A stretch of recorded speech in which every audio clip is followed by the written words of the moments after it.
Déjame un segundito. A ver, déjame ver. ¿Por qué no se me está abriendo esto? Ok, déjenme un segundo. Ahora sí, les doy la bienvenida. Buenas noches con todos. Bienvenidos a este espacio de la Asociación Micófila del Ecuador. Gente a la que les gustan los hongos, que les gusta la naturaleza, todos están bienvenidos. Y bueno, eso. Entonces, el día de hoy tenemos un evento muy especial, la construcción de bosques análogos. Pero antes de entrar a ese tema, voy a darles un poquito de propagandas para las siguientes semanas. Entonces, la siguiente semana tenemos igual otro evento muy chévere. Vamos a estar haciendo primeros auxilios en campo, va a estar bien enfocado a campo. Entonces, les dejo esta invitación. Está el doctor Anthony López, nos va a acompañar. Entonces, esperen eso para la siguiente semana. Queremos también pedirles ayuda porque queremos establecer la asociación como una entidad ya de forma legal y ustedes saben que, bueno, ese proceso cuesta un poco más. Entonces pueden dejarnos sus donaciones acá, $1, $2, lo que ustedes quieran, poderles seguir trayendo estos eventos y pues nada, generar un poco más de esta, o sea, el tornarle como una entidad nos da un poco más de peso, como que credibilidad, que la gente también sepa que puede auditarnos, que nosotros también podamos como tener una figura un poco más estable. Am, Les recordamos que también tenemos el Club de Lectura Fungi y este mes tenemos este librito de acá que fue recomendado por uno de los miembros, que se llama El Reino de Eugenia López y vamos a tenerla. Eugenia López todavía quedó en confirmarnos si en septiembre o en octubre, pero la vamos a tener. Entonces, va a estar invitada a la sesión de lectura como para que ustedes también puedan hacerle preguntas y demás. Este libro recoge entrevistas a muchos expertos y bueno, tiene las fotos de Alejandro Sequeira. Alejandro Sequeira es un micólogo muy querido. Ahí está el enlace para que también puedan echarle un ojito al libro y puedan unirse a la sesión de lectura. Am, para todo esto, les recordamos que nos pueden seguir en Instagram, pueden unirse al chat de WhatsApp y pueden ver los videos anteriores en YouTube. Entonces, bueno, ya, dicho eso, he hablado demasiado, ahora sí. Quiero darle la bienvenida a Galo Chiriboga. Galo Chiriboga, denme un segundo. Es intérprete del bosque, comunicador de profesión, nació en Ecuador, pero fue la naturaleza quien realmente me enseñó a escuchar y a comunicar con sentido. Eso es lo que nos dice Galo. Y desde el 2020 está coordinando la red ecuatoriana de forestería análoga, donde se promueve la restauración ecológica a través del rescate de especies vulnerables. El trabajo en comunitario, con la creación de alianzas con organizaciones nacionales e internacionales que permiten regenerar nuestros ecosistemas. Forma parte de la Alianza Global por los Derechos de la Naturaleza, donde se impulsan acciones para reconocer legalmente a la naturaleza como un sujeto de derechos. Y aunque viene del mundo de la comunicación, nos dice que ha aprendido a caminar con científicos, sabios ancestrales, niños activistas, sembrando juntos procesos de restauración y conciencia. Galo nos dice también, mi interés se ramifica en temas como la forestería análoga, la biodiversidad, la ecología, la bioeconomía y el uso estratégico de tecnologías para la conservación. Como en un bosque, mi trabajo busca armonizar la diversidad para que florezca una nueva relación entre las personas y la tierra. Con eso le doy la bienvenida a Galo y empezamos. Gracias, Pablo. Muchísimas gracias. Buenas noches con todos. Gracias por esta invitación. Realmente es un honor estar aquí y decirles que los hongos es un tema que me apasiona mucho y quiero como compartir y aprender también de ustedes para gestionar un proceso mucho más holístico del paisaje, ¿no? Entonces, si me permiten, no puedo hacer presentación. Y ya está permitido. Ahí está. Gracias. Entonces, bueno, aquí estamos. Ya, entonces vamos como un poco a repasar un poquito qué es esto de los bosques análogos, las funciones ecológicas, qué significa esto. qué es la asociación ecológica y algunos ejemplos prácticos así que hemos logrado aprender, digamos, de este trabajo en el bosque. Entonces, el paso uno, todo lo que vemos en un parque, en un cultivo, en un bosque, o sea, ¿qué es un bosque? ¿Cómo se puede diferenciar un bosque de un cultivo? ¿Cómo se puede diferenciar un bosque de un sistema que está como estancado, ¿no? Entonces, esta es la primera foto que les quería presentar, es en un bosque en la Chiquitanía, en Brasil donde tuve el honor de ir a aprender también de los compas de allá. Y el tema es que es un bosque caducifolio completamente, ¿no? Y es los únicos, últimos remanentes que quedan, ¿no? Pero, ¿qué es lo que define el bosque? Volviendo a la pregunta inicial. ¿Qué ven aquí? ¿Qué es lo que se diferencia de esta parte de la derecha y de la parte de la izquierda? ¿Cómo podemos decir que es un bosque? Entonces, lo primero que tenemos que saber es que es un espacio dominado por árboles. O sea, un huerto no es un bosque, porque no hay árboles, ¿no? Eh, También tiene que tener varios niveles, ¿no? No puede ser un solo nivel. Entonces, un bosque también necesita diferentes pisos. Ahora se está hablando de emergentes, de altos, de medianos, de bajos, de rastreros. Pero mientras más niveles tenga un bosque, es mejor, es más bosque, ¿no? Y aquí, como pueden ver, hay diferentes pisos con diferentes plantas. Y la tercera cosa que caracteriza un bosque es la biodiversidad. Entonces, a mayor biodiversidad, más, la estructura del bosque es más sana, ¿no? Entonces, si es que vemos, los cultivos no son bosques porque no hay la biodiversidad. La biodiversidad significa que ese espacio está dominado por no solo árboles, son el 5 hasta el máximo, del 3 al 5% de la biodiversidad de un bosque, pero en el bosque la biodiversidad es todo lo que vive dentro de los árboles y cada especie está conectada. Entonces eso vamos a ver ahora también cómo es esto. Entonces, quería mostrarles, o sea, como un tema de... Este colibrí, especie del jacobino de cuello blanco, que central y en el Esperen, ¿están escuchando el audio de eso? Perdón. Sí, se escucha el audio de del video. Sí, ese es.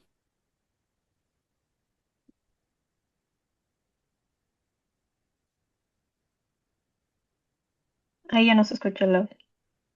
la especie del Bueno, jacobino de cuello no blanco. importa. El tema es que cada animal, como yo les decía, coevolucionó de una forma para sostener la vida, para sostener la biodiversidad. Entonces, por ejemplo, aquí lo que yo les quería mostrar es este colibrí, que es un ave que solo existe acá en América Latina y un poquito hacia América del Norte, pero solo está en América Latina y ha desarrollado una infinidad de diferentes picos que le permiten ir a una específica flor. Entonces, una flor de estas heliconias ha evolucionado con un colibrí de tal forma que este individuo depende de este individuo. Entonces, cuando entendemos la biodiversidad de un espacio como el lugar en donde es un lugar donde hay árboles, dominado por árboles, y además esa coevolución de las especies, entonces cada especie tiene un papel y una coevolución con diferentes cosas.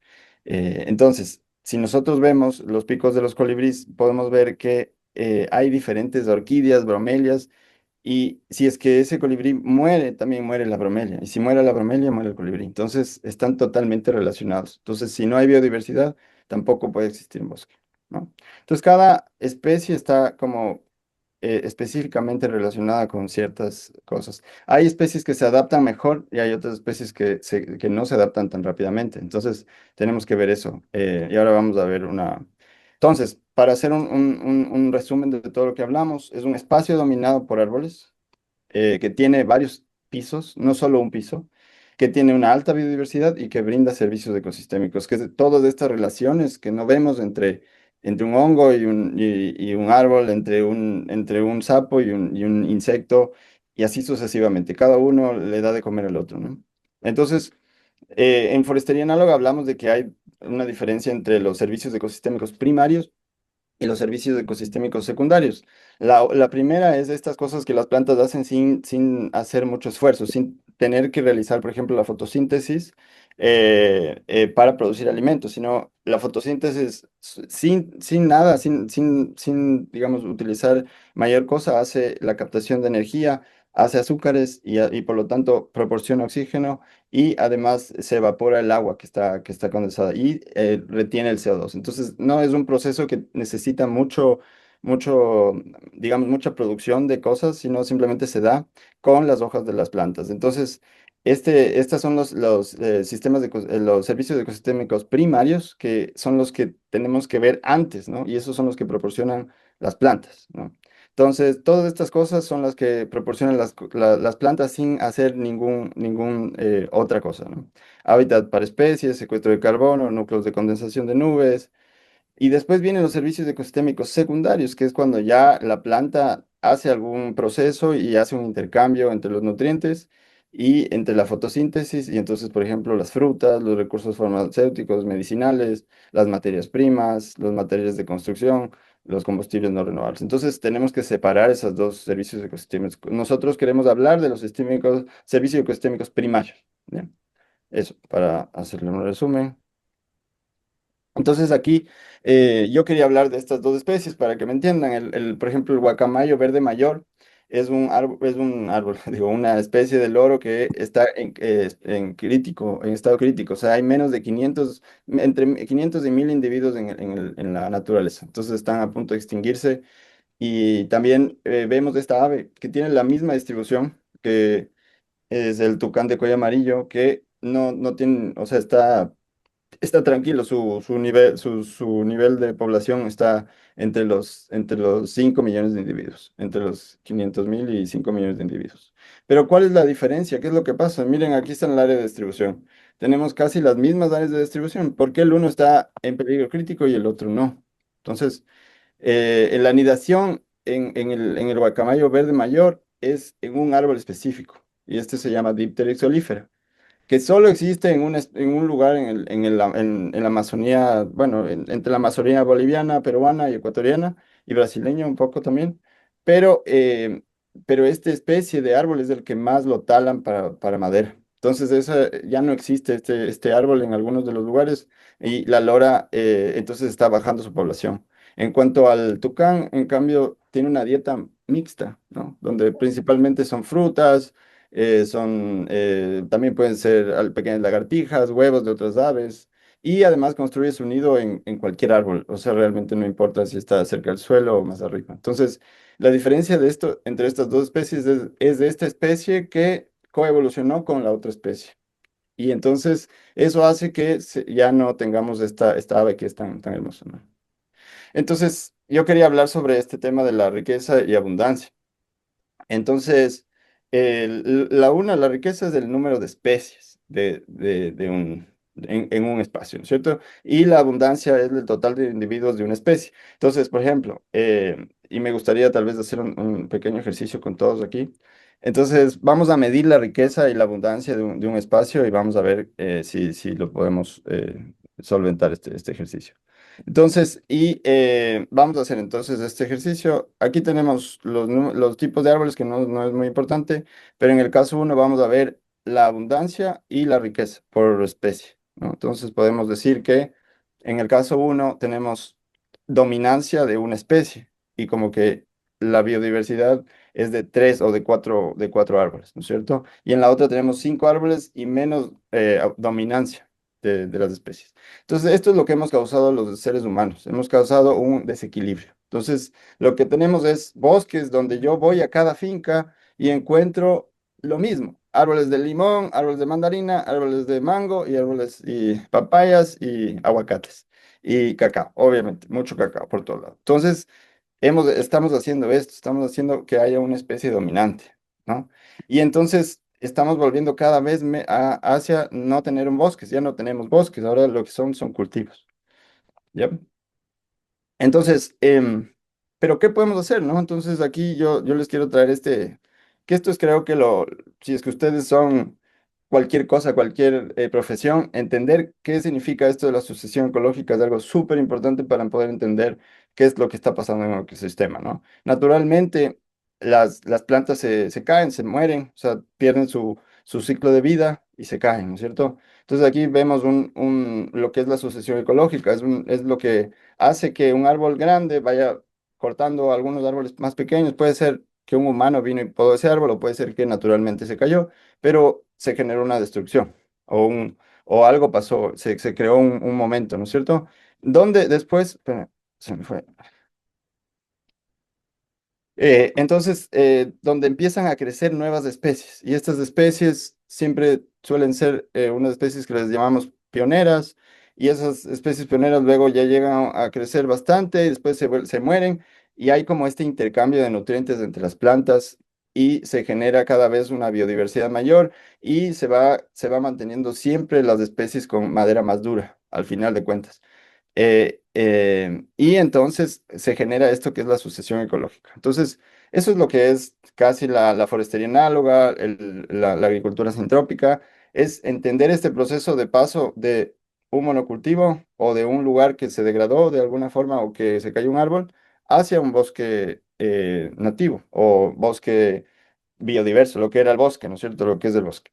Entonces, yo les puse aquí este gráfico para que veamos. Entonces, la agricultura es, digamos, volver a cero, o sea, no dejar a la naturaleza que sea naturaleza, no dejarle al bosque, porque siempre el bosque tiende a ser un bosque, o el lugar, el espacio, la tierra siempre tiende a ser bosque. Entonces, aquí está la agroforestería, que sería como tener un cultivo y después tener unos árboles que lo acompañan al cultivo, pero igual los podamos, los usamos de madera. La permacultura ya es una cosa más holística, pero, y aquí me gustaría como abrir un poco la conversación, tal vez al final, pero claro, la permacultura, la agroforestería, las agriculturas sintrópicas son cosas que están basadas en el ser humano del centro. O sea, si no te produce algo, entonces ya no funciona, no sirve, ¿no? Entonces, la forestería análoga es traer el bosque nativo hacia nuestros cultivos. ¿Y cómo hacemos eso? Yendo al bosque nativo y viendo cómo es ese bosque, qué tipos, qué doseles tienen ese bosque. Por ejemplo, encontramos árboles de 60 metros de altura, cuántos de esos árboles hay en un espacio. De ahí vemos los árboles de 45 a 35 metros de altura, cuántos de esos árboles hay en un espacio. Y así vamos sacando una fórmula que se llama fórmula fisionómica, donde podemos entender la estructura arquitectónica de un bosque. Y lo que hacemos en Forestry Negro es intentar replicar eso en nuestras parcelas, digamos, si es que tú quieres ser productivo, sin dejar de ser productivo, si es que haces una poda o un acompañamiento, ¿no? Entonces, este es mi proyecto, se llama La Floriana, es de aquí en Santo Domingo, de los Áchilas, donde estamos haciendo experimentación todo el tiempo. Y entonces yo me propuse hacer una parcela de forestería análoga de menos de 1 hectárea, tenemos 900 metros, y mi objetivo de esta parcela es hacer un arboretum, donde tengo especies, o sea, tengo digamos, un banco de semillas de las especies en peligro de extinción, ese es como el enfoque principal. Sí, pero usando a través de la forestería análoga, usando la sucesión ecológica que ya vimos, regenerar un espacio, ¿no? Entonces, lo que yo me he puesto de metas es ser un lugar lo más biodiverso posible y intentar, digamos, mantener las semillas o especies en peligro de extinción. Y esto es 5.000 plantas y 2 años después. Entonces, esto pueden ver en 2 años cómo ya cambia todo el ecosistema. Y también cambia todo, porque la idea, como les decía, es encontrar estos nichos. Entonces, hay más insectos, cada vez veo más mariposas, cada vez veo más pájaros, porque cada pájaro come diferente cosa. Insectos que viven con ciertos árboles, y así sucesivamente, buscando siempre tener la mayor cantidad de pisos y buscando siempre tener la mayor cantidad de biodiversidad. Entonces, yo me propuse tener como el Yasuní es el lugar más biodiverso del mundo, digamos, de plantas en el planeta, y hay 100 plantas o especies de plantas en 1 metro cuadrado, yo me propuse tener eso también. Entonces estamos aquí intentando ahí sembrar lo más posible especies que sean de bosque, ¿no? Entonces, yo quería traerles ahora que estamos en este mundo del cacao. ¿Cómo es este proceso por ejemplo, hacerle más salvaje a una parcela de cacao? Entonces, esto es lo que tenemos normalmente ahora, es un monocultivo de cacao, y por ahí atrás una línea de árboles. Eso es lo que ahora abunda aquí en el Ecuador.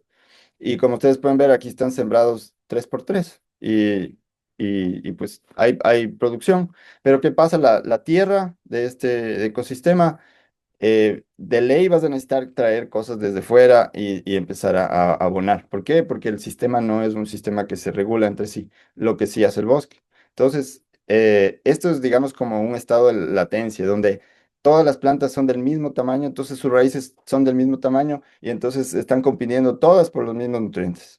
En cambio que claro, el cacao nativo eh, se puede generar bajo el bosque, ¿no? Entonces, ¿qué es lo que necesita un cacao para vivir? Primero, si no tenemos polinización, no tenemos frutas. ¿Y quién poliniza el cacao? Son los mosquitos, los que te pican y otros más.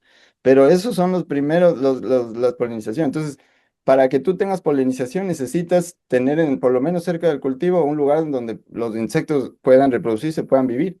Y esos son los bijados, por ejemplo, y las helicoниas. Entonces, si tú pones una heliconia en cierta distancia, digamos, de entre el cacao, vas a mejorar la productividad porque hay más polinizadores. De ahí, como les decía, si es que solo una planta de cacao va a tener déficit de nutrición, ¿por qué? Porque no hay nada que se esté aportando. Te toca comprar cosas químicas, ojalá que no, o hacer bioles para siempre estar, o abonos orgánicos para siempre estar abonando. El bosque lo que hace es ese proceso naturalmente. Entonces, por ejemplo, tenemos este aporte de nitrógeno, de potasio, de fósforos. ¿Cómo lo hacemos nosotros? Sembrando ingas, gliricidias y títanos. Entonces, las ingas fijan nitrógeno porque son fabáceas. Entonces, fijan el nitrógeno en el suelo y el cacao puede obtener nitrógeno de ahí, además de que es buenísimo para la biomasa. La gliricidia también te ayuda, digamos, con algunas plagas y te puede generar biomasa y la titonia es una de las únicas plantas que fija fósforo, por ejemplo. Entonces, ya con tres plantas ya tenemos la nutrición del cacao. Y claro, como les decía, la raíz del cacao es superficial. Entonces, de ley vamos a necesitar un árbol que tenga una raíz pivotante, un árbol que sea de más o menos unos 35 metros de altura para poder recoger los nutrientes que están muy debajo de las raíces del cacao y volverlos a poner, ¿no? Entonces, la biodiversidad es la única forma de parar esta guerra contra los insectos, porque mientras más biodiversidad, menos plagas. En el bosque no existen las plagas, ¿sí? Entonces, lo que proponemos, entonces, digamos, en un diseño de forestería análoga dentro del cacao para que ustedes lo puedan ver, sería un árbol forestal en el centro, ¿no es cierto? Vamos a disminuir un poquito el porcentaje del cacao, ya no va a ser 3 por 3, digamos, unas 10 plantas en el anterior caso, aquí serían menos, unas 7 plantas, pero vamos a poner las guavas, las ingas, los bijaos y otras especies frutales dentro de este espacio también y un árbol forestal en la mitad. Entonces se ve más un poco como un bosque, desde arriba ya no se vería como cultivo. Entonces, yo les digo, la parte o sea, cuando yo me pongo a ver, digo, imagínense, es como tener una casa, ¿no es cierto? Entonces tú tienes una casa donde tienes uno por uno, largo por ancho, ¿ya? Pero si en ese espacio tú le haces un edificio, tienes ese espacio, esos metros cuadrados multiplicados por la cantidad de pisos que le pongas. Y lo mismo pasa en el bosque, o sea, tú puedes multiplicar la cantidad de espacio que tienes si tú puedes tener, digamos, diferentes pisos. Entonces, no solo puedes tener cacao, sino puedes tener muchas otras plantas que se generen entre sí y puedes multiplicar, digamos, el área que tú tienes para trabajar, para producir más. Entonces, bueno, un tema de la orientación es muy importante entender de dónde a dónde va el sol para hacer diseños, para poder gestionar bien y no tener que hacer, o sea, podar árboles que estén mal colocados, por ejemplo. Y entender que este es como el sistema donde tenemos que ser más como un bosque, pero para ser más resilientes, pero no dejando de producir lo que producimos. Entonces, bueno, estos son como un poco el tema de cómo se puede sembrar. Por ejemplo, se puede sembrar aleatoriamente en agrupaciones. Yo les recomiendo muchas veces que sembremos las palmas en agrupación. Entonces, por ejemplo, ya no sembramos 3 por 3, sino sembramos 4 en un mismo lugar. Y eso pasa en la naturaleza. Si ustedes van al bosque, van a ver que las plantas están en un lugar mucho más, digamos, presentes, y en otros lugares no hay. Y entonces se va replicando esas cosas que vamos encontrando, ¿no? Esta es otra foto de aquí de la finca, en donde hemos estado también haciendo diferentes propuestas dentro de las propuestas de la forestería análoga. Entonces, utilizar los claros, ¿no? Utilizar los claros, utilizar la biomasa. Lo que hacemos es recogemos todas las ramas, troncos y los hacemos pequeñas partículas y ahí es donde entran los hongos para generar mucha biomasa y esa se puede convertir en alimento. Entonces se puede también como aprovechar los primeros momentos de claridad cuando todavía no tienes árboles en un sistema. Bueno, y yo les quería, después de esta foto, como podemos ir un ratito a preguntas y respuestas, pero quería como comentarles qué es lo que está pasando aquí. Entonces, en la finca ahora se encuentran hongos de todas las formas y todo. Entonces, con un amigo que se llama Néstor Pino, lo que estamos haciendo es sacando los troncos de los árboles que tenemos que generan biomasa aquí en la finca y los estamos triturando para luego ver qué hongos están atados, se pueden producir en qué sustratos. Entonces, ya hemos hecho algunos cursos aquí de punks, que es digamos, las plantas alimenticias no convencionales, que las tenemos, digamos, hay algunas plantas, pero también los hongos para mí es fundamental que se puedan como incluir en estos sistemas de regeneración, ¿no? Y puede ser bastante económicamente viable. Eso, como un poco los principios les puse aquí como para leerlos un poco, pero también quería ver si había algunas preguntas o en qué más quieren que conversemos un poquito más. Bueno, muchísimas gracias, Galo. Sin duda alguna, creo que fue una presentación muy linda y muy, como muy detallada del funcionamiento de los bosques. Creo que siempre está bueno para todos nosotros, ¿no? Como prestar un poco más de atención a qué está pasando. O sea, tenemos muchos inventos basados en la naturaleza, muchos. Y nuestra supervivencia está en juego por saber, o sea, por el hecho de saber cómo funciona la naturaleza. Entonces podemos encontrar estas formas de ir limpiando el planeta, no nos queda más. Entonces, bueno, creo que dentro de los puntos importantes que anoté fue como esto de reconsiderar las funciones, ¿no? Como a veces como estamos tan desconectados de nosotros mismos, lo más cercano es la comida y claro, ya de pronto ya toman en cuenta mucho más la comida y que sí, que hay que producir y el agro y producir, pero nos olvidamos de esas funciones ecosistémicas que respirar.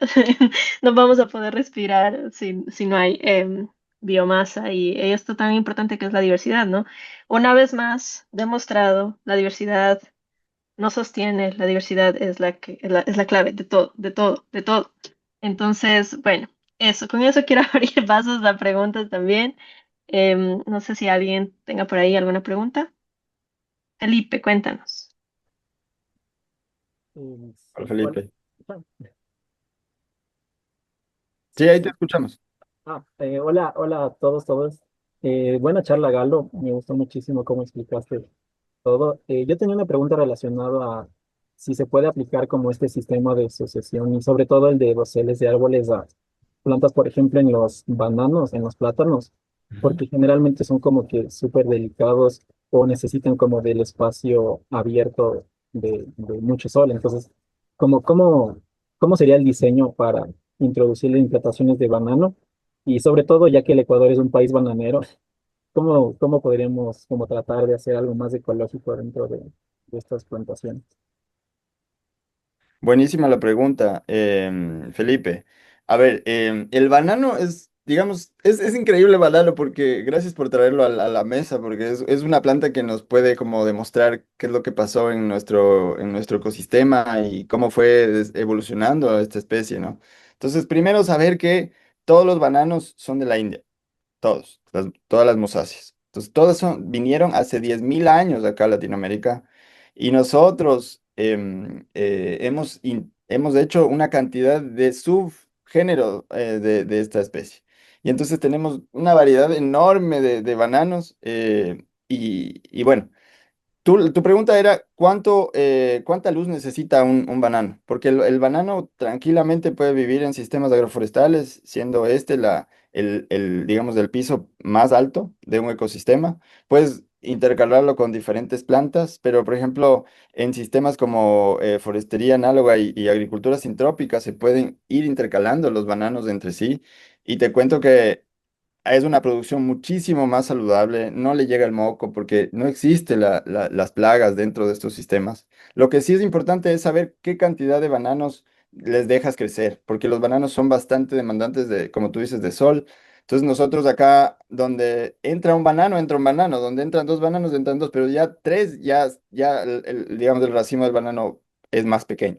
Entonces, y digamos, uno de los principios de la forestería análoga es no traer abonos externos. Entonces, la idea es abonarle al banano con las mismas hojas, ramas y todo de que salgan de las plantas que están alrededor.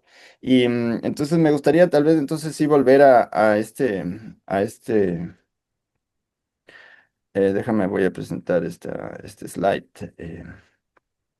Esto es lo más importante, o sea, entender cómo le juegas al banano dentro de un ecosistema. Entonces, por ejemplo, podemos decir que el banano es el árbol más grande de aquí y podemos, por ejemplo, poner un achote acá y abajo del achote podemos poner dos cafés y abajo del café podemos poner, yo qué sé, un zapallo y al lado del banano pones una papaya y al lado del otro banano pones otro naranja. Entonces, las posibilidades son infinitas, ¿ya?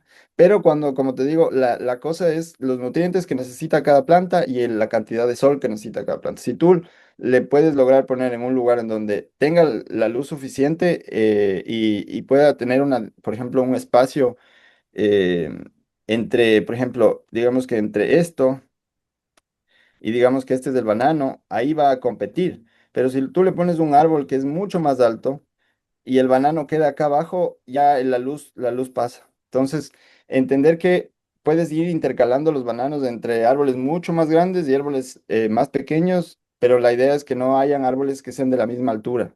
Y entonces así logras que un banano esté metido en el bosque, así como te les mostré en la anterior slide. Ajá. Entonces, no sé si respondí tu pregunta, pero yo tengo una cantidad de bananos aquí que producen muchísimo. Es más, déjame, te voy a mostrar las cabezas de banano son idiotamente grandes aquí. Es increíble. O sea, esta es una foto ¿dónde está? Aquí estaba. Ah, no, funciones ecológicas era. ¿Dónde estaba? Esta es una foto de nuestros bananos de aquí. Y ya te digo, es como, no te miento, o sea, no. Ahí, ese es el tamaño de los bananos que salen aquí. Sin hacer nada, no he puesto ni un gramo Lo único que hice fue poner una vez microorganismos de montaña aquí en el bosque. Y de ahí los hongos han llegado solos, a través de las microrizas conectándose. Pero ese es el tamaño normal de los bananos que salen aquí, con la biodiversidad. Genial. Tenemos una pregunta de Andrés. Andrés. Ahí está, Andrés. Disculpen, estaba con una interferencia. Qué gusto, Galo. Buena tu explicación y qué gran trayectoria. En tu experiencia, quería consultarte, eh, ¿has visto alguna iniciativa en tus viajes, en tus encuentros? Ujú. Como iniciativas parecidas al proyecto de Galo. No sé, creo que se cortó un poquito el Creo que se Andrés. le, jaja, creo que se le cortó en la mitad de la pregunta. Aló, aló, ¿ahí me escuchan? Ahí Ahí, estás. ahí regresaste. Ya, perdón, disculpen. Eh, Consultaba que si en tu experiencia, en los viajes que has hecho, pues te has topado con procesos de implementación dentro de todo el concepto de la forestería análoga, que incluye también a los hongos. Y también, bueno, en esa misma pregunta, ¿qué tan contraproducente crees hacer el procedimiento, ¿no? ¿Cómo tú lo ves? Ah, ya. El tema de los hongos en los bosques análogos. Todavía yo creo que soy el único que estoy metiendo hongos a los bosques análogos, digamos, de una forma comestible. Y como que este lugar, de que yo sé, ¿no? Todavía no estoy seguro. No sé, por ahí, Jorge, no sé si cómo estás, por ahí también te veo. Pero de lo que yo he visto es como que se generan, digamos, las bolsas. Lo que hacemos aquí es la generación de biomasa. Entonces, yo te digo, lo que estamos haciendo ahorita es viendo qué biomasa o qué, digamos, madera triturada va con qué hongo. Entonces ya tenemos cuáles van con ostra, cuáles van con... Entonces lo que estamos haciendo ahorita es intentando hacer una propuesta para hacer algo ya un poco más conciso, pero estamos en esta etapa de investigación. Lo que sí te cuento es como que en este lugar, aquí en Santo Domingo y en la finca La Florida, tenemos un sistema de voluntariado y hay gente que viene de todas partes del mundo y justo tuvimos una chica que vino de Estados Unidos, de New York, y ella era, o sea, lo que hacía era ir a los bosques, recoger hongos y cocinarlos y comerlos. Y entonces estuvo aquí maravillada y claro, aquí estos hongos que son oreja de mono, que les dicen. Y comimos full eso y comimos también las especies de una planta que hay aquí que es bastante invasiva, que se llama Titonia, perdón, Acistacia intrusa. Y esa la utilizamos como acelga, digamos, en las sopas, en las ensaladas. Y comíamos hongos de las orejas que se saca de los bosques análogos. Pero todavía nos falta ese paso como de hacer un proyecto específico donde se regenere desde cero y se inocule hongos desde el principio. Entonces en eso más bien me gustaría ver si por aquí se sale algún proyecto así medio chévere. Chévere. Chévere, chévere, Galo. Perdón, ahí que complemente más bien lo que comentas. Yo, eh, Soy yo, gubernamentales como un poco difícil escucharle. Se te está cortando un poco, Andrés. No sé, ahorita voy a apagar, ahí, ajá, creo ahí que me ahí está escuchan. mejor. Sí. Sí. Voy a apagar mi cámara entonces. Te decía, Galo, que bueno, nosotros hemos venido consolidando un proyecto nacional que involucra justamente la producción de micelio de especies endémicas. Bueno, que previamente hemos venido en conjunto con INAVIO y otras instituciones estandarizando la producción de semilla y hemos tenido resultados impresionantes con respecto al uso de especies como Cordyceps, como algunos ganodermas que hemos encontrado acá también, psilocibes, tremetes, de todo un poco hemos venido identificando en varias comunidades. La metodología ya está aprobada, la hemos venido estandarizando, el proyecto ya está en marcha. Más bien la intención, y qué bueno que de alguna forma podemos conectarnos, porque con la REFA hemos venido haciendo algunas conexiones. De ley le debes cachar a Néstor, que también está en Santo Domingo, Ujú. a, por acá por Pifo, no, por Checa, a Román Cadena, que también es un referente por acá por el sector. Claro. Y bueno, pues ahí hemos hecho algunos eventitos, hemos hecho algunas cosas que junten, ¿no? La gente, sino, eh, bueno, la cosa es que se puede como ir conjeturando más instancias, más procesos que divulguen estas cuestiones, ¿no? Porque muchas veces son trabajos de hormiguita y que de alguna forma pues están ahí sonando solitos, ¿no? Sino más bien es compartir el conocimiento que se va generando y que crezca más estas redes, ¿no? Que gente que hace hongos, que hace plantas, que hace de todo. Entonces, en ese sentido es también em,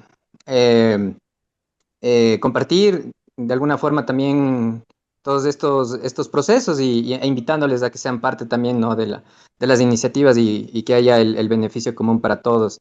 Eso, me gustaría más bien mucho que nos compartas tu contacto y de alguna forma pues entablar ya unas primeras instancias de acercamientos. Eso Sí, nomás, gracias. Chuta, Andrés, te tomo la palabra, querido. Y ya aquí mismo te dejo mis contactos para que me sí, escribas. déjanos en el chat la página web de la REFA, cómo podemos contactarles igual para colaborar y demás. Tenemos otra pregunta, Jorge. Hola, hola, buenas noches.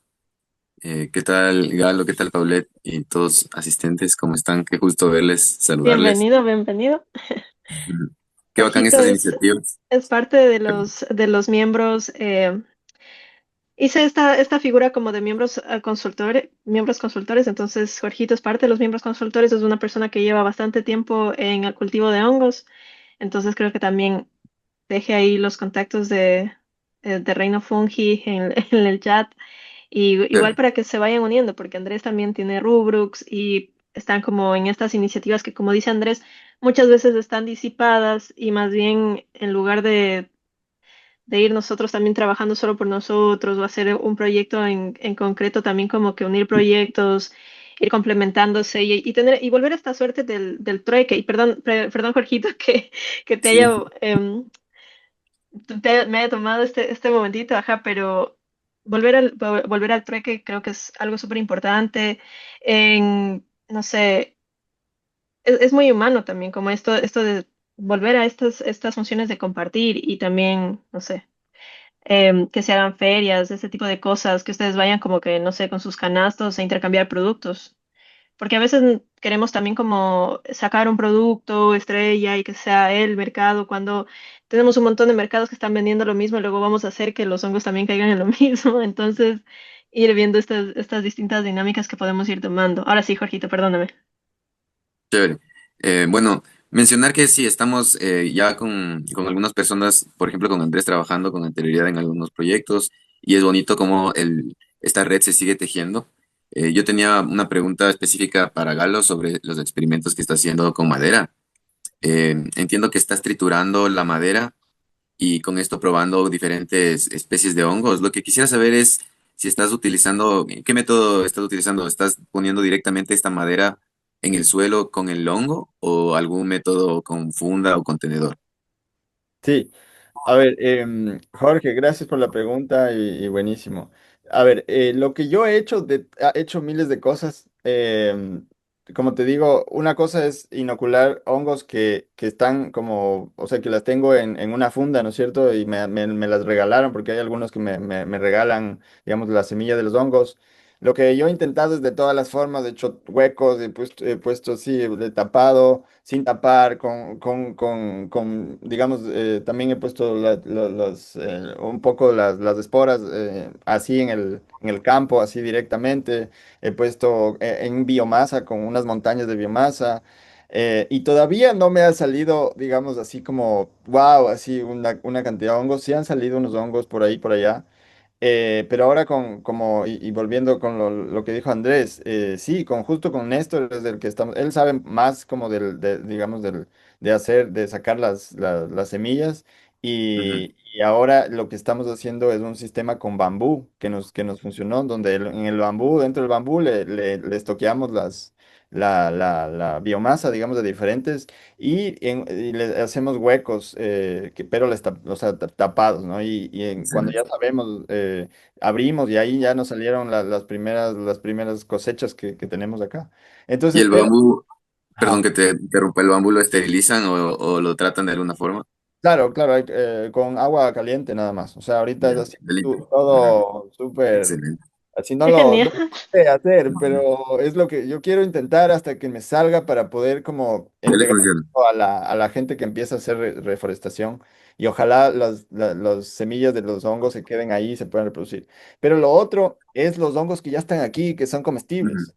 Esos son los que a mí más me encantan porque es facilito. Tú ya sabes la especie en donde sale. Por ejemplo, ahorita yo estoy haciendo, hay una piperácea que hay aquí donde salen las orejas de mono. Y entonces yo lo que hago es le corto algunas ramas y le pongo a debajo de ese mismo árbol y le dejo parado así. Y después de un mes está lleno de orejas de mono, hermano. Entonces solo voy haciendo poda y voy poniendo ahí mismo y o sea, la espora está ahí. Ajá. Ujú. Hay algo que quisiera como acotar que es bien importante de guardar es el balance de estos ecosistemas justamente con la presencia de hongos nativos, porque sí hay documentado problemas por introducir especies, principalmente de género Ganoderma y Pleurotus, que son como de los más comerciales, digamos. Entonces estos hongos pueden, principalmente Ganoderma, puede empezar a tener un rol ecológico de parásito, algunos. Entonces esto podría significar un problema para ciertos árboles o ciertos cultivos. Entonces, en ese sentido, lo que se recomendaría es utilizar cepas locales. Entonces, estas ya tienen digamos, una relación más estrecha con este ecosistema en el que estamos trabajando. Y este ejemplo que tú me mencionas de las orejas de mono es perfecto. Entonces, justamente sería de promover, promover estos hongos locales, porque hay un montón de experiencias anteriores en donde plagas que se han introducido luego generan como un efecto rebote, ¿no? Entonces, y no con el objetivo de introducir la plaga, sino como justamente es un comestible o es un hongo que se utilizaba para otras cosas, pasa con un montón de organismos y es inevitable que pase con los hongos porque ya están creciendo el cultivo, pero nosotros podemos contrarrestar manteniendo biodiversidad de las cepas locales, que eso me parece buenísimo, que es algo que mencionó también Andrés.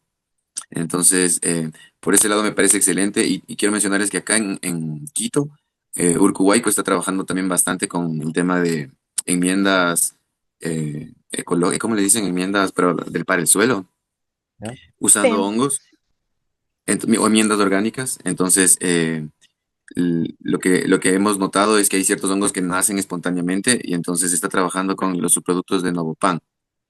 Y ahí nace espontáneamente un hongo ostra que habría que determinar si es de acá.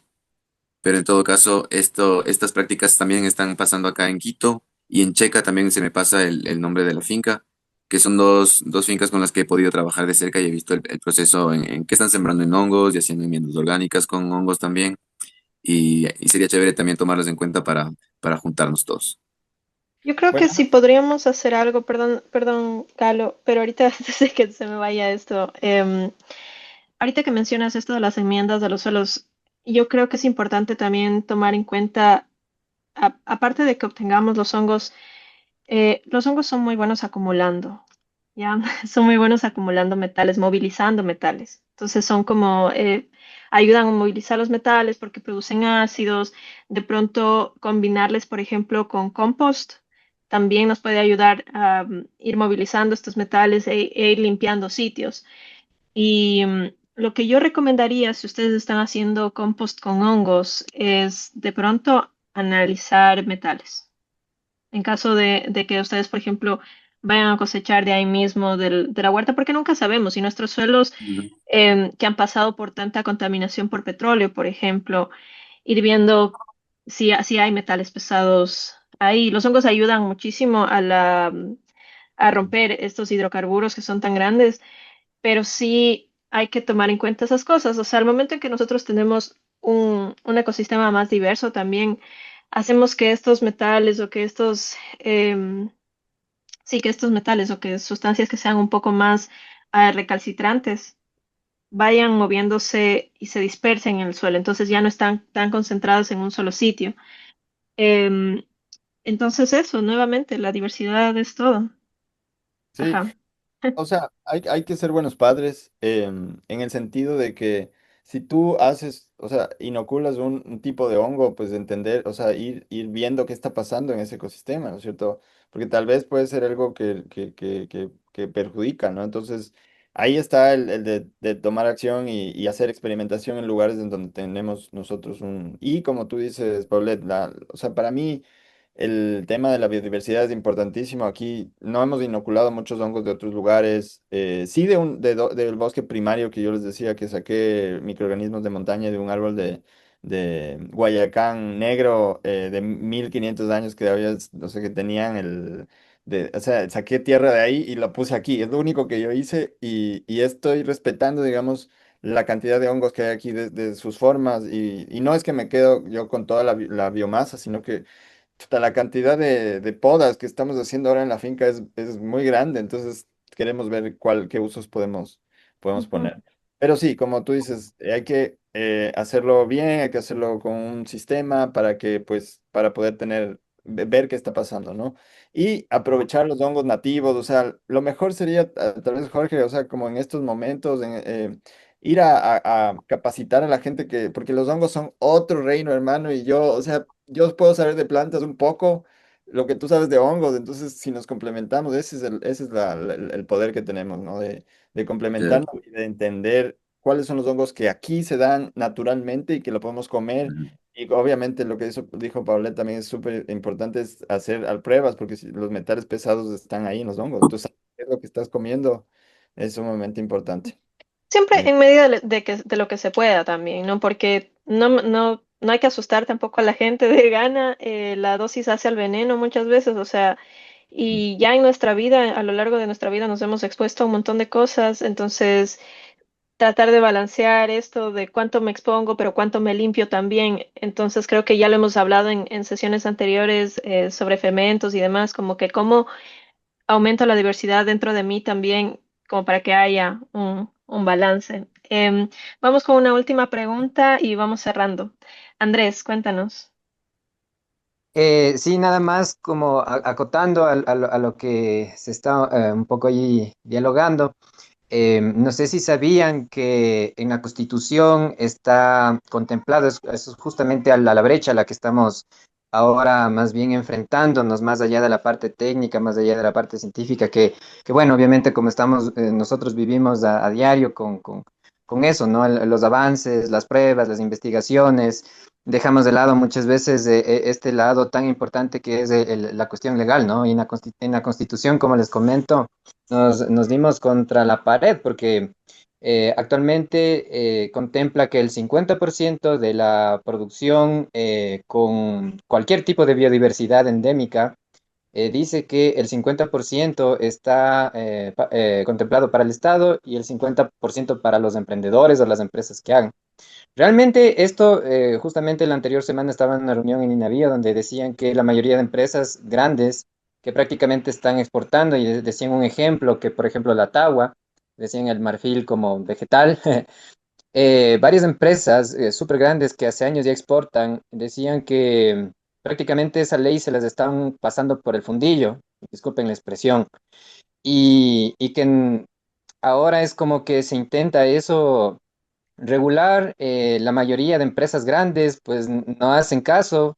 Como hay grandes intereses políticos y económicos, pues la mayoría de gente que está en torno a eso pues simplemente las obvia y otras empresas también que usan biodiversidad endémica pues muchos desconocen, ¿no? Pero ustedes saben que el desconocer la ley no te exime de culpa, ¿no? Entonces, eso pronto va a empezar la cacería de brujas, de ver qué empresas están usando biodiversidad y quiénes tienen permisos. Realmente esto no está regulado, pero van a empezar una verdadera caza súper fuerte. Y yo creo que ahí las Pero organizaciones que debemos estar... en ese ¿Vale? sentido es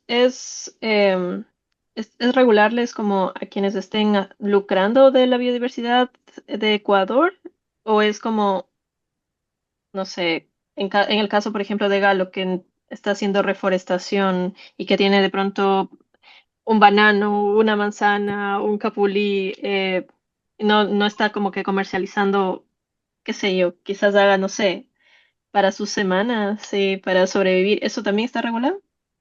¿Sabes qué? De lo que entendí, caen todos, porque si tú estás lucrando, así sea un dólar, ajá, así es la ley de absurda. Eh, así tú estés moviendo, yo que sé, un cacao que sea endémico y te cachan que estás haciendo plata con eso, te van a empezar a joder. Y claro, el Navío lo reconoce, ¿no? Desde que se hizo esa ley, pues fue un error, ¿no? Y bueno, ya se sabe que el mate va a desaparecer, ya de hecho ya desapareció esta semana, ya empezaron con la junta de toda esta cuestión, no se sabe a dónde va a desembocar todo. Sin embargo, las personas que estamos haciendo uso de... Nos fue otra vez el audio de Andrés. Ay, no, por eso me fui del Instagram, porque tenemos que trabajar nuestros proyectos. Yo creo que Una empresa que hace años también, un biólogo igual de la Cato, que empezó con un emprendimiento de ranas y actualmente está exportando a Corea del Sur. Y son ranas endémicas, ellos producen y ellos exportan hace años. Y decían ellos en sus propias palabras que les era más sencillo sacar la biodiversidad de Ecuador que moverla aquí internamente. Y bueno, ellos producen las ranas con estos fines como mascotas, ¿no? Que hay full demanda para afuera. Y bueno, pues eso es como un claro ejemplo de cómo se están moviendo las autoridades, de cómo van a empezar a joder a los pequeños productores, van a empezar a fiscalizar y yo creo que, bueno, es importante que estos temas legales se divulgan y se discuten y se organicen, sobre todo para como frentear lo que, como tú mismo dices, Paulette, o sea, van a empezar a joder a una o dos personas que están produciendo para su propia subsistencia y que a veces tienen la oportunidad de vender y están lucrando de eso internamente las autoridades están con esas ínfulas, ¿no? Y pronto va a empezar eso. Entonces, si es algo que debe llamarnos la atención, digo, como organización y que empecemos como a enterarnos de cómo se puede frentear y de alguna forma que se permita ir teniendo seguridad y seguridad alimentaria, ¿no? Sí, o sea, creo que es importante también como que entender que a pesar de que esté escrito en una constitución y que es como, digámoslo, escrito en piedra, pues nada, las personas también vamos avanzando, las cosas van cambiando, es importante que se abran espacios de diálogo, que las leyes no sean hechas sin el pueblo, sino que haya como que un espacio para decir, ah, no, ¿saben qué? Aquí hay una equivocación, esto se puede hacer así, se puede hacer de otra forma. Y claro, o sea, de pronto no se está moviendo acá, pero lo venden en Corea del Sur y o Corea del Norte, no sé dónde lo están vendiendo, pero bueno, lo venden por allá y de pronto allá se vuelve plaga, que es lo que hay muchos casos de eso. Entonces, creo que, o sea, como humanos somos de los movilizadores de especies más grandes y también somos de los que movilizamos y nos olvidamos casos se han visto, ¿no? Ya se habla de palomas, creo que eran los bufos igual que se volvieron plaga, el mismo eucalipto. Entonces, nos volvemos, sí, estos dispersores de semillas, dispersores de especies, pero de una forma bastante desordenada. Entonces, si vamos a ser omnívoros y si vamos a ser los que manejan el bosque, pues también hacerse cargo de las cosas que hemos hecho y, o sea, no culparles a las especies tampoco, por ejemplo, en esos casos donde se sale de control una especie, sino más bien como hacer manejo y aprender mucho del bosque de este tipo de manejo de, ok, hay que ir controlando el organismo que está fuera de control. Pasa en nuestro cuerpo, pasa en el bosque, hay que controlar el que se está yendo de control, ¿cierto? Entonces, un poco de eso, un poco también de ver como que a veces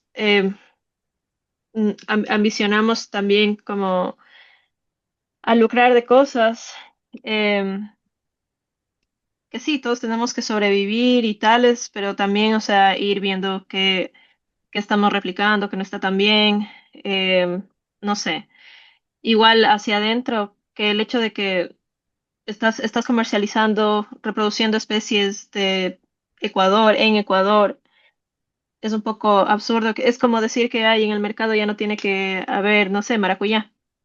Entonces es como que medio, no sé, es un poco absurdo. ¿Qué es lo que se está promoviendo también? ¿Están promoviendo acaso que sembremos solo especies extranjeras y ahí estamos perdiendo, acá estamos perdiendo?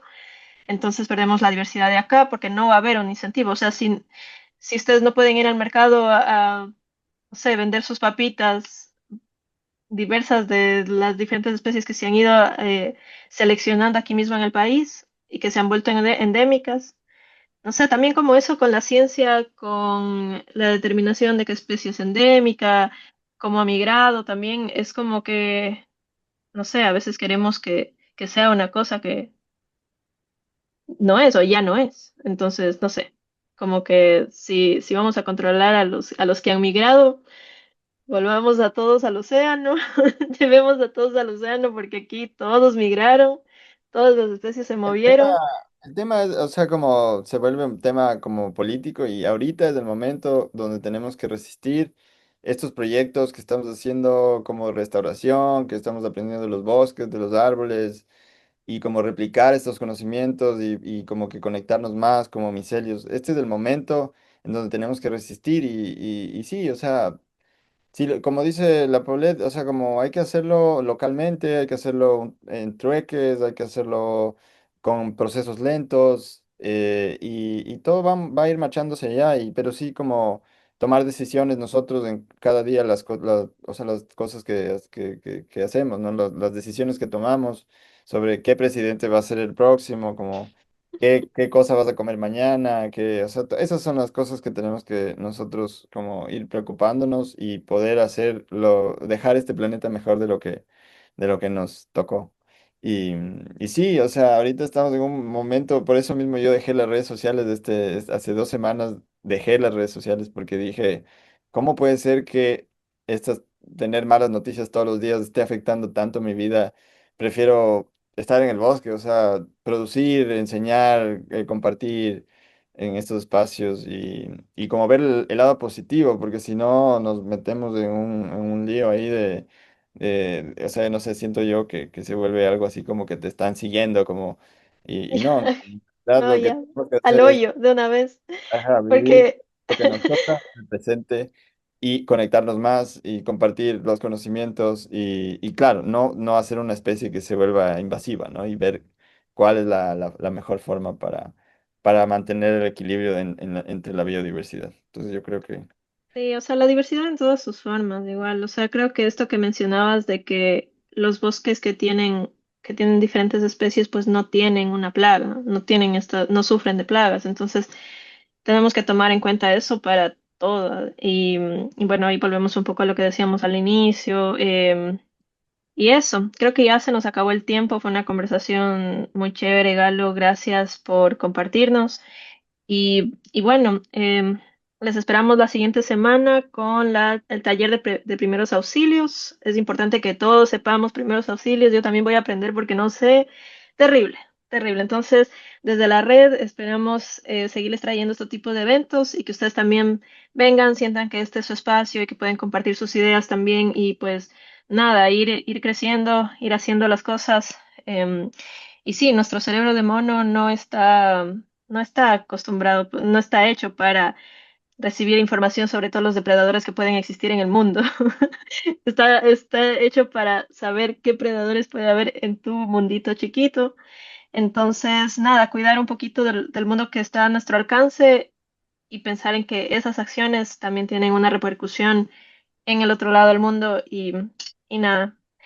Eso, muchísimas gracias con todos, gracias Galo y nos vemos la siguiente semana.